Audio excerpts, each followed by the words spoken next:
जय हिंद। आपने कई बार सुना होगा ये दो वर्ड्स, लेफ्ट विंग और राइट विंग, वामपंथ और दक्षिणपंथ। तो आपके मन में ख्याल भी आया होगा कि ये दोनों में अंतर क्या है और इसका मतलब क्या होता है, तथा इन दोनों टर्म्स जो हैं इसका इस्तेमाल कब से हो रहा है ना। तो आज के वीडियो के माध्यम से आप इन दोनों के बीच का अंतर समझिएगा और साथ ही साथ इसके पीछे एक छुपी हुई एक मज़ेदार कहानी भी है, उसे भी हम समझेंगे। तो आइए शुरू करते हैं। लेफ्ट विंग और राइट विंग, इसको समझने के लिए हमें 18वीं शताब्दी की फ्रांस में जाना होगा। फ्रेंच नेशनल असेंबली सभा लगी हुई है।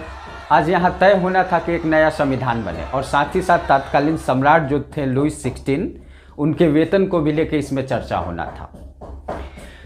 तो इसमें बात होनी थी जब नई संविधान की, तो कुछ लोग ऐसे थे जो पुराने व्यवस्था को बनाए रखना चाहते थे।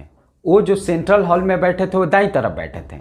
ये दाएं तरफ जो बैठे थे, जो राजशाही का सपोर्ट कर रहे थे, ये लोग धार्मिक और जमींदार टाइप के लोग थे। और जो बाएं तरफ बैठे हुए थे ये आम पब्लिक थी जो कि बदलाव चाहती थी। यहीं से राजनीति में विचारधारा के आधार पर पहली औपचारिक बंटवारा शुरू होता है।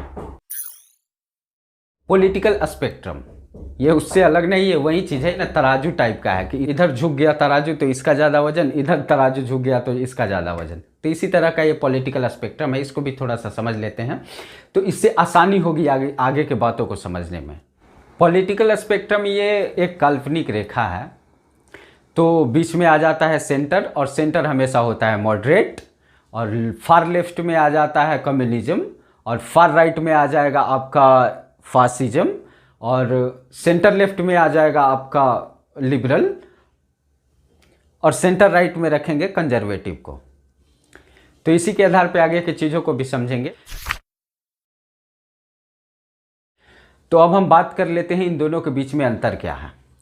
लेफ्ट विंग ये रिवोल्यूशनरी होते हैं, ये चाहते हैं कि सत्ता में बदलाव हो, ये चाहते हैं जो पुरानी सिस्टम पुरानी व्यवस्था चलती आ रही है उसमें कुछ बदलाव हो।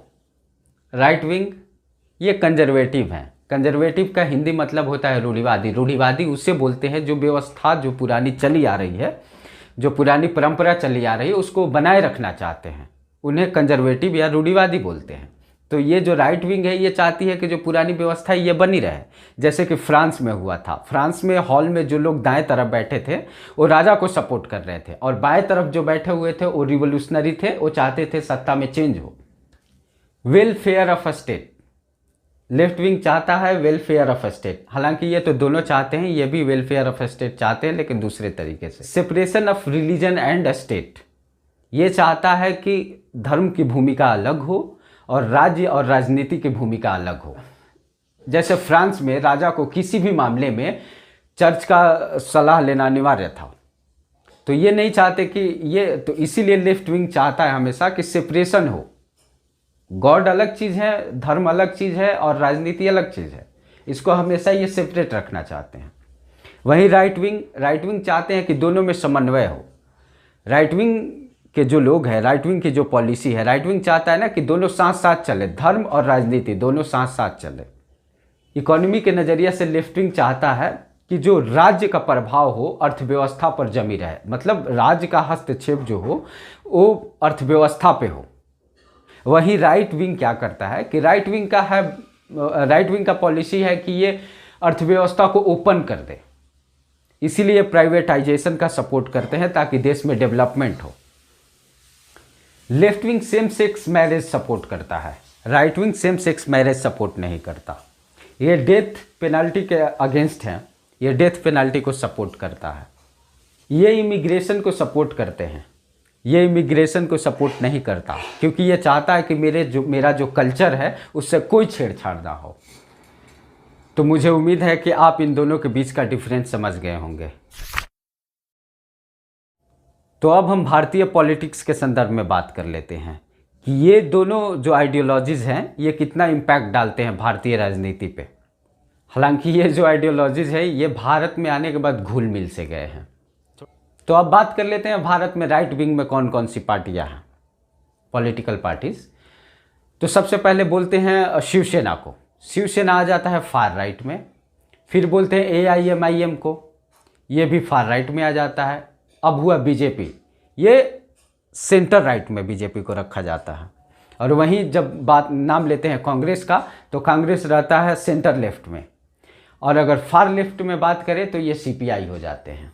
ठीक है, तो मैंने पहले क्यों बोला कि ये आइडियोलॉजीज जो हैं भारत में घुल मिल से गए हैं, क्योंकि कारण है। देखिए कैसे, ओपन मार्केट का जो पॉलिसी है ये राइट विंग की है, ठीक, और कांग्रेस आता है कहाँ, सेंटर लेफ्ट में। तो 1991 में हमारे देश में जब मंदी आ गई थी, भारी मंदी, 10-15 दिनों के लिए ही सिर्फ पैसे बचे थे हमारे पास, मार्केट ओपन कर दिया गया। उस वक्त सत्ता किसकी थी, कांग्रेस की थी। कांग्रेस कौन है, लेफ्ट विंग में आता है ना। लेकिन कांग्रेस ने क्या किया, मार्केट को ओपन कर दिया। और मार्केट को ओपन रखना ये किसका कार्य है, ये किसके पॉलिसी में आता है, ये राइट विंग के पॉलिसी में आता है। तो इसलिए कभी कभी हमारे देश में ऐसे डिसीजन लेने पड़ जाते हैं, क्योंकि हम विकासशील देश हैं। तो यहाँ भारत की अगर बात करें तो यहाँ पे आइडियोलॉजी जो है ये घुली मिली हुई है। अच्छा, सेंटर छूट गया था, राइट विंग के बाद फिर सेंटर पे आया, चलिए कोई नहीं, सेंटर की बात करते हैं। तो सेंटर हमेशा मॉडरेट रहता है। सेंटर करता क्या है, ये आवश्यकता अनुसार अपना कदम लेता है। अगर गड़बड़ी हुई कभी लेफ्ट विंग में, तो ये लेफ्ट विंग का भी पॉलिसी अपना लेगा।